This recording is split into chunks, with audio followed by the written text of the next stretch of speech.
Bueno, Rafael, tú vienes trabajando desde hace tiempo la noción de resiliencia, ¿no? Y de eso es de lo que vamos a hablar en esta conversación. Pero antes me gustaría que enmarcáramos, ¿no?, cómo y por qué estamos trabajando ahora este concepto y en qué forma y de qué manera este concepto nos ayuda a comprender mejor la situación en la que nos enfrentamos y luego a intervenir, ¿no?, sobre los desafíos socioecológicos con los que, bueno, pues que estamos viviendo. Por cosas que he leído tuyas, ¿no?, pues en tus artículos, en tus conferencias, en tus disertaciones, cuando hablas empiezas a hablar de resiliencia, utilizas como un par de conceptos clave. Uno es el del antropoceno y el otro el de transición socioecológica, ¿no? ¿Qué podrías decirme, ¿no?, de esto del antropoceno? ¿Qué es el antropoceno? El antropoceno es básicamente una nueva era geológica que se caracteriza por la dominación de una sola especie sobre la estructura interna del planeta incluso, ¿no? En este caso hablamos del ser humano como especie y la manera en la que sus actividades han trastocado prácticamente todas las estructuras planetarias. En esto se relaciona con el cambio ambiental global.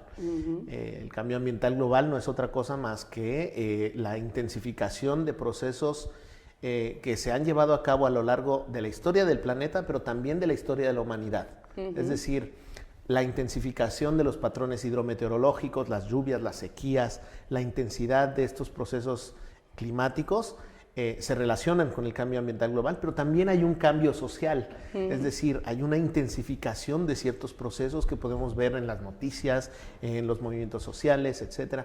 Entonces el antropoceno es esta nueva era geológica caracterizada por un cambio global que afecta a una gran variedad de factores que componen el sistema socioecológico global. Yo creo que para definir el concepto de resiliencia podríamos discutir un poco sobre la diferencia entre una transición socioecológica y una transformación total, ¿no? El planeta como un sistema en su conjunto ha sufrido una serie de transformaciones a lo largo de su historia geológica. En la última en la que yo me he enfocado es justamente el paso de una era geológica que es el Holoceno a esta nueva era geológica que es el Antropoceno. Este cambio en sí mismo es una transición, una transformación de una era geológica a otra. Entonces, más que pensar en cómo podemos resistir o cambiar las estructuras del sistema planetario, es cómo podemos mantener nuestra identidad como sistema y también nuestras funciones esenciales. Que ahí deviene el concepto de resiliencia. La resiliencia es la habilidad intrínseca de los sistemas socioecológicos para resistir los embates externos y mantener sus funciones esenciales e identidad mientras se lleva a cabo un cambio en el sistema. Entonces, es utilizar el concepto de resiliencia nos permite pensar cómo es que las personas conjuntamente con su medio físico, ¿no?, con el entorno biofísico que los rodea, pueden resistir los embates externos, tanto físicos como sociales, económicos, políticos, etcétera, mantener sus funciones esenciales y su identidad en este proceso de transición a un nuevo régimen que ahora desconocemos. Y los tres mecanismos que nosotros hemos utilizado para caracterizar esa habilidad de resistir es, primero, la conectividad.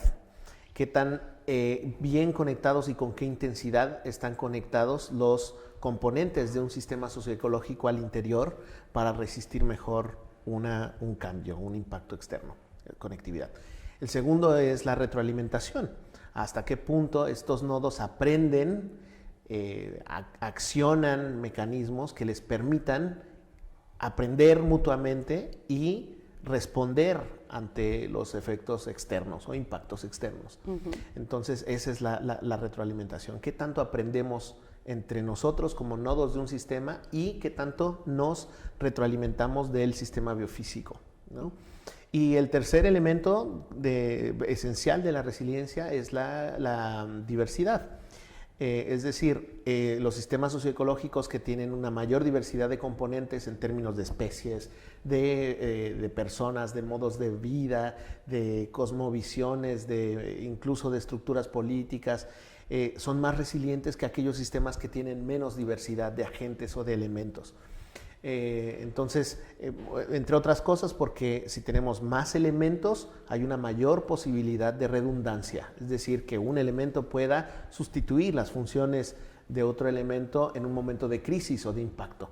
Y ojo, también son elementos importantes para traducir la resiliencia en prácticas, ¿no? Cómo pasar de la teoría a la práctica, cómo traducir estos elementos que podrían ser muy teóricos a cuestiones muy específicas que permiten hacer más resilientes a los sistemas socioecológicos. Entonces, la resiliencia es un atributo sistémico que no se puede traducir en una política normativa de arriba hacia abajo. Entonces, por eso de ahí radica la diferencia entre la resiliencia como capacidad y la resiliencia como habilidad. La habilidad es algo intrínseco que los sistemas socioecológicos poseen para poder resistir a los embates externos. Entonces, la política pública que trata de adoptar mecanismos externos a los sistemas locales busca aplicar el concepto de resiliencia como se aplicaría en cualquier parte. Entonces, aquí el concepto de resiliencia tiene un gran riesgo, que es la posibilidad de ser cooptado por el discurso político. Y entonces tenemos políticos hablando de resiliencia sin considerar nada de conectividad, nada de retroalimentación y nada de diversidad, que son estos tres elementos. El punto positivo que yo veo al menos de los ODS es que se formula que no hay nada económico que esté fuera de un contexto social y que a su vez ese contexto social no puede entenderse estando fuera de un marco ambiental. Entonces, por primera vez la política pública global, de manera textual, acepta que no hay nada más importante que lo ambiental. Entonces, eso es un punto a favor de los ODS. Sin embargo, el gran problema es que seguimos midiendo estos objetivos con los mismos términos. El uso de la resiliencia socioecológica es una invitación en realidad a innovar y a pensar que podemos formular indicadores que nos permitan caracterizar mejor la conectividad, la retroalimentación y la diversidad de los sistemas socioecológicos. Bueno, pues mucha suerte y mucho ánimo, porque es la de todos y la de todas. Muchas gracias. Muchas gracias.